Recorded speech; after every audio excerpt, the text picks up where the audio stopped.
So hello everyone, I'm Modern here. Welcome to the respective for the Warrior, the last test course. The next video will of course be on neutral cards. So yeah, Warrior, a lot of rush minions. A lot of rush minions. Pretty much. And the first one here, of course, Town Crier is draw rush minion. I find it very interesting for constructed. Because you can of course draw, the rush minion you want, right? You can get the rush minion you desire. If you only have one rush minion like the legendary, you get him, and that actually is probably very good. He's quite good. He's probably a pretty good card, and playing this guy is a sure way to draw him. That is good. Maybe want some near rush minions. It's interesting.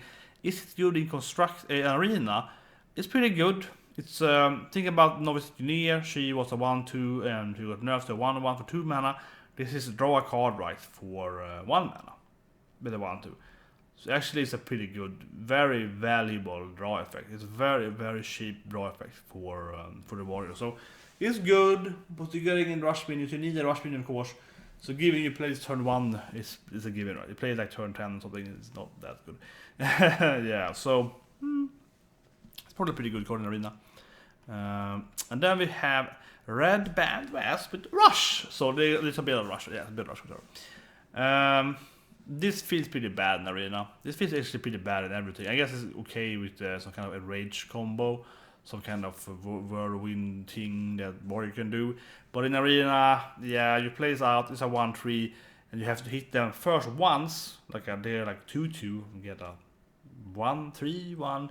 It gets +3 though. There's a 4/2, I suppose, if you combo it. So it's quite good with the enrage. Yeah, you get in enrage, and it becomes like a 6/2 or something. With short. I guess it's actually pretty good in the whole. If you have the rush with the whole, self damage, but it takes a lot of things to make it to work in the arena. Definitely, in constructed it might be fantastic if you have that going for you, all the time. I think minion the damage when you play a minion is really good. Yeah, that minion is fantastic minion though. It's a 1-drop minion, right? That deals 1 damage when you play it out a minion, and this of course is fantastic with minion. So. There is some synergies there, but I don't know about the arena if it's really weak. Then we have Warpath. I think this card is very, very strong. It's a very, very good card.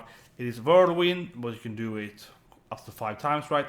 And that's like a Flame Strike, but 1 more damage. Yes, I don't know. But generally, many arena times, you play your Flame Strike at turn 10 or whatever, 8 or so, and you don't do anything more, right? You're like, oh, I have 3 mana, I can play anything. I fire his face. So here you're getting like a Warpath, so you might do like 4 times, and then you just armor up. That's pretty much even to a Flame Strike and nothing else. Or you do it like 1 more time, right? And that's better than the Flame Strike. So I think it's probably a really strong card in arena. It should be. And common level, yeah. Of course it's weaker than Flame Strike because you kill your own side as well. But if you're behind, it's much better than Flame Strike. You can do it, of course, to trigger all your enraged combos. Obviously, you do it like once and trigger them. That's interesting. So it's either like trigger your own stuff, probably with just 1 turn, right? It's one thing, but generally, it's probably like use it once to trigger your stuff, or it's like use it late game as an AoE, or of course use it several times against aggro in constructed. So it's a very good card for constructed, I think. Very interesting card. For arena, I think it's a great card because it's like if you're behind the Flame Strike, so I think that's great. Maybe trigger stuff. Look at the rush. If it's kind of like, if it's really slow, it's probably better for Warix. But it's really, really slow, right? You have to. It's only Death Rattle, not when you play it. So it's at the earliest turn 3. Then you get a buff with rush in your hand. At least you can wait with it in your hand, I guess, if you don't want to touch rush minion. Yeah, that's true. I think it's pretty good. It's pretty good, but it's fantastic. It's like, yeah, it's pretty okay. You use it once, so you maybe wait for a few turns to get a good rush minion. Yeah. The thing is that the weapons are generally really good in arena. They have high value, right? So you can kill 2 minions. But this thing, you kill a 3/2. Then you have to wait to get your rush minion if you don't have one. Then it's pretty bad, right? So I guess it has like quite a high ceiling of having a good round with it where you have a rush minion for 4 mana or 3 mana or something like that, so you can use it quite early afterwards. I suppose it's probably pretty good if you have the whole rush minion deck. You play the Crier guy, then you play this thing, use it twice, and you play the rush minion from the Crier. Yeah, there's definitely a lot of synergies for the warrior for sure, right? But the thing is that I don't really like the stat it gives. It gives you 2-1, and that obviously is bad because yes, it makes the rush minion trade easier, but also makes it die easier. I would rather probably have it reversed, right? So you have a rush minion that goes out, kill your minion, and survive with health. This probably means that your rush minion can kill a bigger minion, but it also die anyway. So like it could almost be like 2-0 probably, and it would be the same thing. Then of course we have a rush minion, which is very good. Rabid Worgen, very good right with this minion. It's very perfectly with the woodcutter, right? You use this turn 2, kill the 3-2, hopefully kill something else next turn, and then you buff your Worgen. He's now a 5-4 with rush, which is really strong. However, though, it's not very fantastic because it's kind of like if you have the weapon in your hand when you play turn 2, so you kill something, then turn 3, you probably should be able to kill something again, right? To make after that weapon. So you kill another small minion with weapon, then you can play this guy out against nothing. So you just killed it, right? So you just killed it. So, or you hit him in the face, and then you play this guy out, and you can kill like a 3-4 because it's a 5-4 now, but it dies from one, ping from like a mage or a rogue or a druid, which is also pretty bad. So it's kind of like it's kind of clunky. Right? It's kind of clunky. I don't really feeling it. I'm not feeling it bizarre. It feels like it's kind of good, but it's not that good. If you could drop as a 4-5 instead, I'll be much. Yeah, then I'll be like, oh, Yeti. That would be much better. Then we have next rush minion, but she is much better though. I think this is a much better card than the Worgen. It was like common though, so that's true. But this is much better. She has a lot of life points, right? I think that is much more value. And if she gets buffed by this axe, she is a 4-6 with rush. That is really strong. This is actually a really good card. But this is also probably one of the better cards here. Militia Commander, I think she's one of the higher, rush minions for Warrior. Her ability also means it's a 5-5 when you play her. She's better than Yet. I think it's like a very good card. You kill Yet to 1 life. With the axe thing, you have enormous amount of power. I think she's one of the best cards here in Warrior. Quite straightforward, but she's a very good card. Oh yeah, then we have the Fistwood Hulk. This card is hard to tell you. 2-7, gets 1 attack. It's probably pretty good because it's easy at least to make it a 3-7 the turn you play it. Potentially a 4-7, probably higher than that. If you make it a 4-7, you have a rook. The rook isn't yeah. The rook is a great card, but it's not like, massive super card. So it still isn't that good. So I don't think this card is that good because okay, rook is a great card though, I suppose. So this card is probably a rook when you play it if you don't have behind, which means that it's a pretty good card because rook is a pretty good card. And then it can grow bigger. But it can also be like a 3-7, and it's really bad if you're behind. I'd rather play the rook if I'm behind, so it's a 4-7, and the rook has taunt. So if you're ahead, this is like 4-7 if you're ahead. So yeah, exactly. If the rook, if you have 2 minions to play the rook, it gets 4-7 and taunt.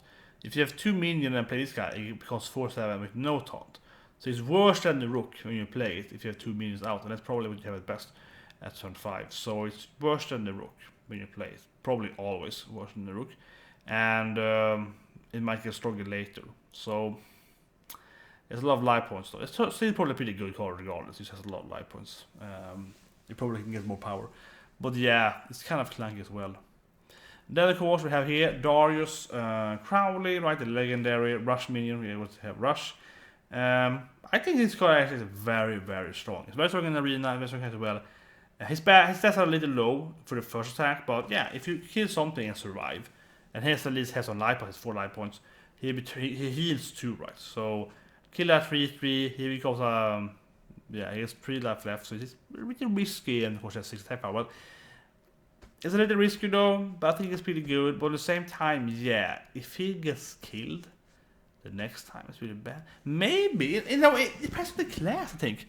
Like, if you face a shaman and you play this guy out, you can kill a totem at turn 5. Like, it's just like a random, you play him as like a drop at turn 5 for the tempo.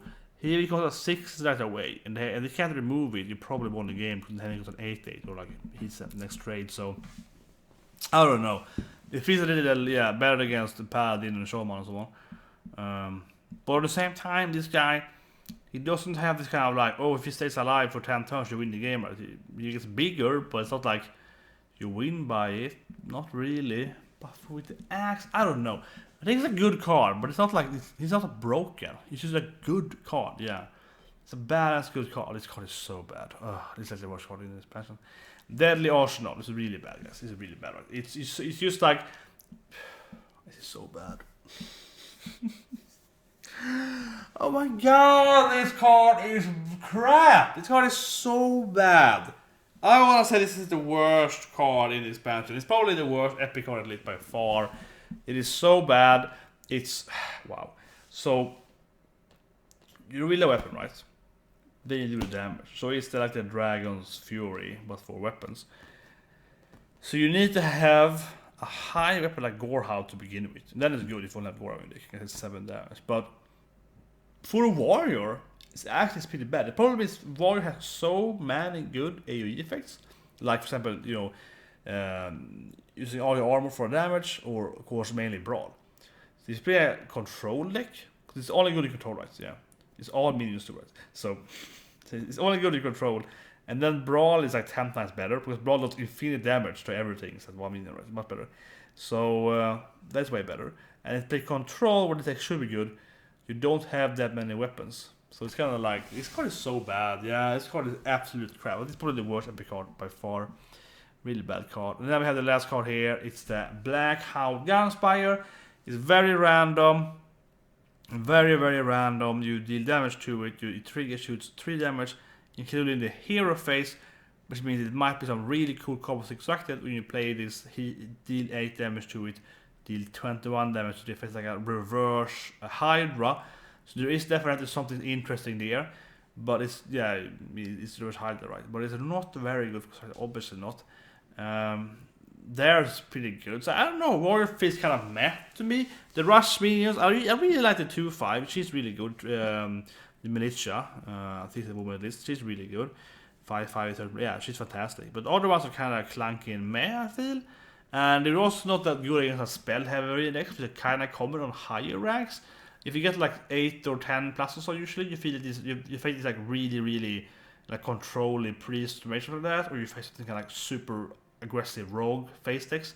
Then the rush are really good, but the other 2 cases where you have to face like a read controlling in arena, they're really bad instead.